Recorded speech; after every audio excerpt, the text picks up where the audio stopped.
안녕하세요, 조이메입니다.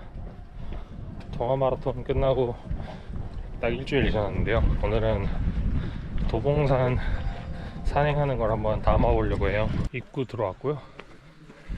스타트 버튼 누르겠습니다.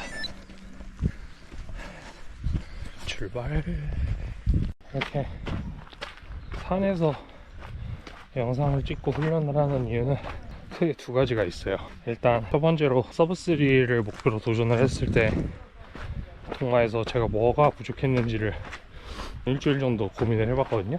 제가 막판 꼬린 지점 앞까지 가서 다리가 풀렸다는 게 결국에는 근육량이 부족해서 그런 거였다는 결론에 도달을 했어요. 그러니까 달릴 수 있는 스피드와 기구력은 있었지만 그걸 받쳐줄 근력이 없었던 거죠. 근육량이 부족했던 거고, 그건 제가 평상시에 보강 운동을 게을리 했기 때문이에요. 유산소 운동 말고 힘이든 이제 웨이트나 이런 거를 좀 기피하다 보니까 어떻게 보면 당연한 결과였던 것 같고요. 그리고 두 번째 이유는 거제 100km, 거제 지맥이라는 거제도에서 100km를 뛰는 대회에 나가게 됐어요. 근데 이제 제가 아무래도 등산이나 산을 뛰는 거를 그다지 좋아하지도 않고 경험이 좀 부족하다 보니까 훈련이 되어 있지 않은 채로 나간다면 그냥 100km 달리는 것도 사실 쉽지 않은 일인데 잘못하다가는 이제 완주도 못할 거라는 생각이 들어서, 그래서 지금 산에 오게 됐습니다.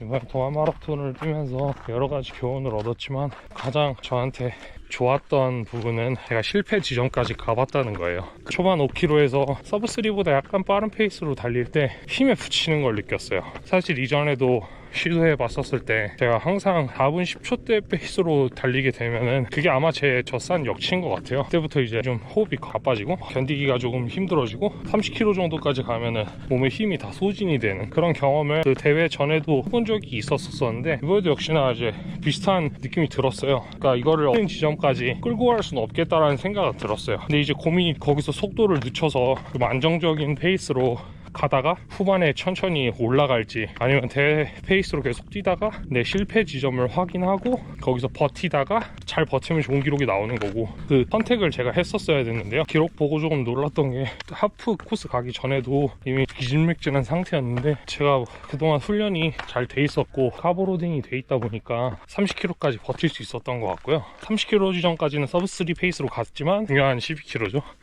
이후부터는 서서히 페이스가 떨어졌어요. 제 기억에는 10초씩 떨어졌던 것 같은데, 그것도 훈련의 성과였다고 저는 생각을 하는 게, 멈추거나 페이스가 급격히 떨어지거나 이런 게 아니라 어쨌든 버틸 수 있는 힘이 있었다는 거니까 고민도 많이 했어요. 한 38km, 40km 때쯤에 조금 서서 회복을 하거나 아니면 잠깐 쉬었다가 달려갔으면은 막판에 멋지게 완주할 수 있지 않았을까 하는 생각도 했는데요. 근데 이제 저한테 좀 중요했던 거는 끝까지 포기하지 않는 거, 속도가 떨어지는 거를 어떻게든 붙잡아서 골인을 하고, 그런 경험이 사실 없어서 실패하거나 아니면 중간에 포기했던 경험은 있지만 그걸 참고 끝까지 가져간 경험이 없어서 이번 대회 사실 결과는 굉장히 만족스러워요. 제가 그 싱글을 할 수 있을 거라고는 생각은 했지만 굴러 들어올 거는 전혀 예상을 못했죠. 서브3를 못하더라도 이 경험이 있으면 이 경험을 교훈 삼아 다음에 도전할 때 좀 더 도움이 되지 않을까 생각을 했었던 것 같아요.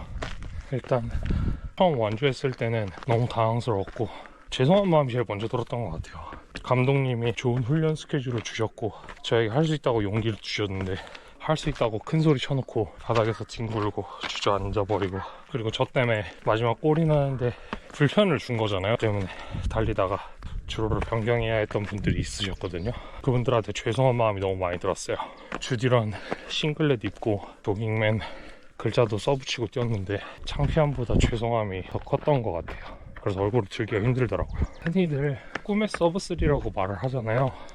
마스터즈들의 어쨌든 뭐 이미 달성한 사람이든 달성하려고 이제 달리기를 시작한 사람이든 누군가의 목표였고 목표인 그런 좀 의미 있는 거를 평범한 사람도 노력하면 해낼 수 있다는 걸 보여주고 싶었어요.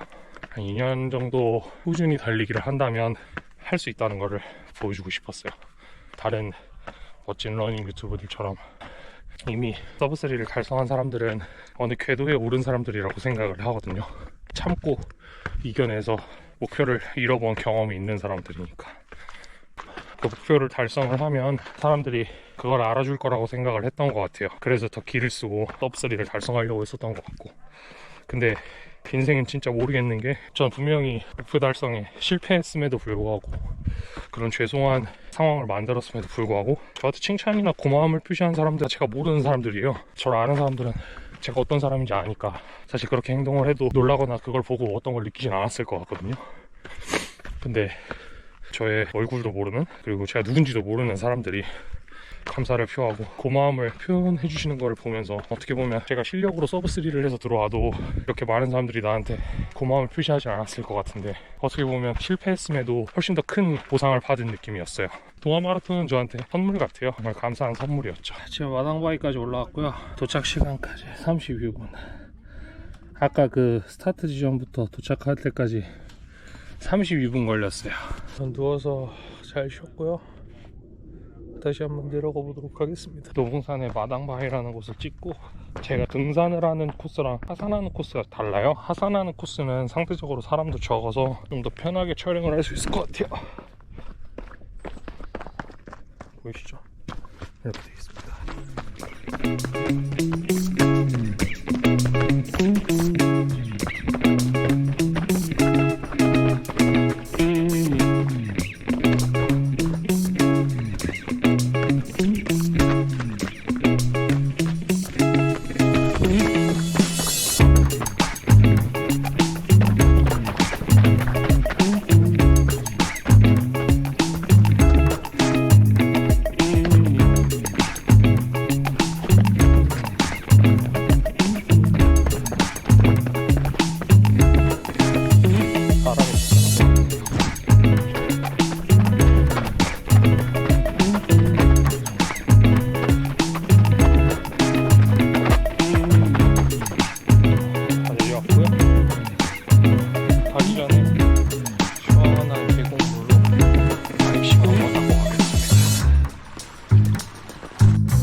시원하게 천연 아이싱을 마치고 다시 돌아가 보도록 하겠습니다. 시작했던 스타트 지점까지 왕복 3km네요. 쉬는 시간 빼면 57분 걸렸습니다. 57분. 네, 다음 일만 남았으니까 신나게 다음 일도 내려가 보도록 하겠습니다.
동아 마라톤 이후에 다음 마라톤 시합은 뉴발란스 엘리트 20km입니다. 배번이랑 사은품이 왔어요. 지금 그 배송온 패키지를 열어봤고요. 패키지 안에는 크게 4가지 상품이 들어있는데, 일단 첫 번째는 코스 맵이 들어있습니다. 그래서 뭐 교통 안내라던가 유의사항, 대회 운영 방식, 그리고 뭐 어떻게 운영이 되는지 그 부분에 대해서 적혀 있고요. 이 대회에 참가한 가장 큰 목적은 100등 안에 들면 JTBC 서울 마라톤 2023년 그 참가권을 지급을 해줘요. 그래서 그거를 목표로 100등 안에 들어보자 이 생각으로 참여를 하게 됐는데, 달리기 잘하는 사람들은 다 참가할 것 같아서 뭔가 잘못한 것 같다는 생각도 좀 들고요. 요즘에 유행하는 유전자 검사 키트를 신청을 해서 받게 됐는데요. 직접 한번 해보도록 하겠습니다. 먼저 박스를 개봉을 하면 크게 4가지 상품이 들어있습니다. 이렇게 4가지 상품 중에서 요거, 이 봉투는 반송용 봉투고, 거기에 이제 스티커를 이렇게 같이 넣어줘요. 그래서 그 반송용 봉투에 여기 검사한 샘플들을 여기다가 넣어서 이 스티커까지 붙여주면 알아서 회수를 해가시고, 그 회수한 걸 바탕으로 이제 앱으로 결과를 2주 뒤에 받을 수 있다고 하거든요. 그렇게 진행이 되는 거고, 여기 검사하는 도구, 이건 검사하는 방법, 여기 있는 내용만 보셔도 충분히 어떻게 진행하면 되는지에 대해서 직관적으로 아실 수가 있기 때문에 요거를 참고해서 검사를 진행해 주시면 되고, 사실 요게 좀 제일 재밌는 부분이에요. 내 유전자 안에 숨겨진 슈퍼파워, 타고난 게 있다고 하는데 내가 어느 부분에 재능이 있고 어느 부분에 좋게 타고났는지 이런 거 궁금할 수 있잖아요. 저 그게 궁금해서 해보게 된 거고, 식습관, 영양, 운동, 다이어트, 생활습관 이렇게 크게 한 5가지 정도 되는 카테고리에서 그런 데이터를 직접 보여주나 봐요. 일단 검사 결과가 나와봐야 하겠지만 여기에 몇 가지 좀 재밌는 것들이 있는데, 운동 같은 경우 사실 이게 제일 메인이긴 한 것 같아요. 근력 운동 적합성, 악력, 지구력 운동 적합성, 단거리 질주 능력, 유산소 운동 적합성, 근육 발달 능력, 이렇게 한 6가지 정도 있는데, 저는 어쨌든 마라톤을 하는 사람이니까 단거리 질주 능력이랑 유산소 운동 적합성, 지구력 운동 적합성 같은 게 제일 궁금하고, 그런 부분을 알아보기 위해서 해보는 게 가장 크고요. 생활습관이 뭐 불면증, 니코틴 의존성, 알코올 의존성 이런 게 있는데, 저는 담배 피는 거나 그 음주 같은 것도 전혀 하지 않기 때문에 이거는 저한테는 해당 사항이 없을 것 같아요. 결과가 2주 뒤에 나온다고 하니까 제가 이거 한번 해보고 추후에 한 2주 정도 뒤에 한번 영상으로 담아보도록 하겠습니다.